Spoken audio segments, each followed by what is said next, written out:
Hello, friends. The 859th day of the war between Russia and Ukraine continues. Positional fighting continues in the border area of the Kharkiv region. In the area of Hlyboke about a week ago, the Ukrainian armed forces attacked Russian positions at the crossroads. But according to incoming data today, the situation has remained without significant changes. In Vovchansk, in addition to the minimal advances that I spoke about yesterday, some positional fighting also remains. No changes are recorded along Pushkinska and Haharina streets. Here is how the commander of the Achilles attack drone battalion commented on the situation in the Kharkiv region. There is information now being spread that the Russians are allegedly retreating from Vovchansk and Hlyboke. I want to emphasize that over the past year I cannot recall a period when the enemy retreated. In all the territories that we managed to recapture and to occupy, there were heavy and difficult battles. We have counter battles on every section of the front. After repelling a particular position, the enemy will definitely counterattack in order to regain the lost positions. The enemy has more forces and resources. So, when you hear that the situation has stabilized, or the defense forces have a tactical initiative, then you should understand that at this time, very difficult battles are continuing, the commander said. The Russian Defense Ministry today announced the capture of Stepova Novoselivka in the Kupiansk section of the Kharkiv direction. The Ukrainian side has not confirmed this. On the map of the Ukrainian telegram channel Deep State, the settlement is marked under the control of the Ukrainian armed forces and is located behind the front line. In the Svatove section of the Kharkiv direction, Russian troops, supported by armored vehicles, attacked Stelmakhivka from the east. The enemy landing party dismounted in the area of the western part of the ravine and attempted to storm Stelmakhivka and the forest belt south of the ravine. Preliminary, the Ukrainian armed forces managed to repel the attack, but the enemy is attempting to gain a foothold in the forest belt. The result of the battle is being clarified. In the Lyman section of the Kharkiv direction, east of the village of Makiivka, fighters of the 66th Brigade of the Ukrainian Armed Forces repelled an attack by an assault group of Russian troops in the western part of the Vilka ravine. The enemy continues to try to improve its tactical positions in the direction of Makiivka and Nevsky. The Russian Defense Ministry also announced a breakthrough of Russian troops into the settlement of Pivnichne near Toretsk. The Russian department claims that in the village they repeated the method that was tested during the breakthrough to Avdiivka through an underground tunnel. It was dug 3 kilometers along the Siversky-Donetsk-Donbas channel. It is stated that this allowed them to reach the rear of one of the strongholds of the Ukrainian army in the eastern part of Pivnichne. Ukraine does not confirm this. The Ukrainian military telegram channel Deep State marks Pivnichne as territory controlled by Ukraine on the map. Also, the Russian Ministry of Defense announced today the capture of Novopokrovske in the Avdiivka direction. Deep State confirms the loss of Novopokrovske. On the resource map, the gray zone has already gone east of the village, behind the reservoir. However, it was marked as captured quite a long time ago. During the exchange of bodies of the dead in recent months, Moscow has transferred significantly more dead Ukrainians to Kyiv than Ukraine has given dead Russians. Thus, during the exchange at the end of May, Ukraine returned 212 bodies and Russia 45. And in mid-June, Moscow transferred 254 bodies to Kyiv and returned 32 dead home. In the April exchange, Russia handed over 99 Ukrainian bodies and took back 23 of its own. In mid-March, Ukraine got back 100 bodies and Russia got 69, and then at the end of the month, Kyiv got 121 bodies and Moscow got 29. Does this mean that Ukraine is suffering incomparably greater losses than Russia?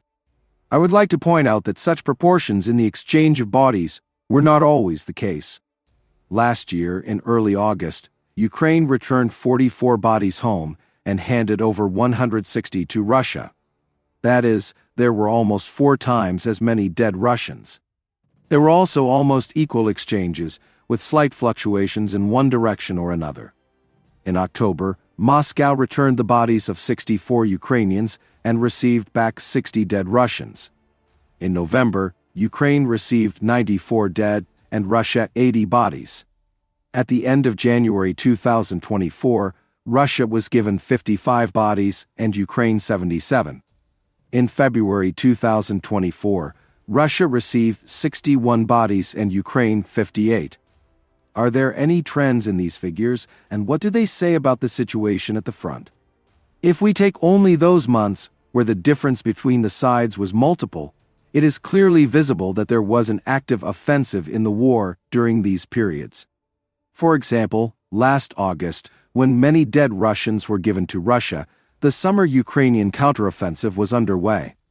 And from March to June 2024, when significantly more dead Ukrainians were handed over, then, after the February breakthrough through Avdiivka, Russia was actively advancing.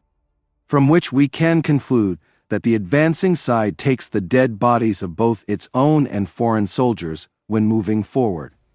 That is, most likely, it will not be entirely correct to calculate the current losses of the parties based on the exchange of bodies. Rather, this indicator demonstrates who is advancing and has the initiative at the front. Meanwhile, former advisor to the Presidential Office Arestovich draws attention to an interesting phenomenon. In recent weeks, Zelensky and other representatives of the Ukrainian government have made statements about their readiness to end the war by the end of the year, and, as they make it clear, without reaching the 1991 borders. They also want to see Russia at the second peace summit, at which Kyiv plans to agree on ending the war. According to Arestovich, this is a sensational 180-degree turn by the Ukrainian authorities. However, it is hardly talked about in the Ukrainian media field. He attributes this to the fact that this turn does not fit into the agenda that exists in the Ukrainian media and Telegram channels. What does the agenda of the Ukrainian media consist of? First, Russians are dying in droves. Second, Ukraine can win if the West provides the right assistance. Third, branding traitors. Fourth, society columns. The cat gave birth to kittens. And then Zelensky comes out and says that he will make peace. This simply does not fit into the templates, says Arestovich. He says that the authorities themselves created such an agenda with expectations of victory and reaching the 1991 borders, but now, abruptly, without prior preparation, they began to talk about their intention to make peace and end the war. And people may have a brain explosion from this. Zelensky says in Brussels that we will make peace, too many losses. I can imagine what is going on in the head of the average person. We just told the average Ukrainian that we will not tell about the losses, but they are 10 times less than the Russians. Russians are dying in droves. And for 2.5 years, it was stated that we have a war to the 1991 borders, we will defeat the enemy, and so on. And now, it suddenly turns out that we have great losses and that we will now make peace. How is that? The echelon of public opinion is in full swing. It is at full steam, 120 carriages at a speed of 120 kilometers per hour. No one can slow it down. The braking distance is 80 kilometers. And suddenly, the driver says, "Guys, wait a second, we are now going in a completely different direction. We will have a peace proposal by the end of the year, and of course we need to end the war." And this without any preliminary preparation, without gradual work with public opinion to prepare it for change, says Arestovich. Let me remind you that yesterday the president put forward 3 conditions for ending the war in Ukraine, but we will talk about them in the next video. Friends, this channel exists solely thanks to your support. If you have the opportunity and desire to support the channel, I will be very grateful to you. Thank you very much and see you in the next video.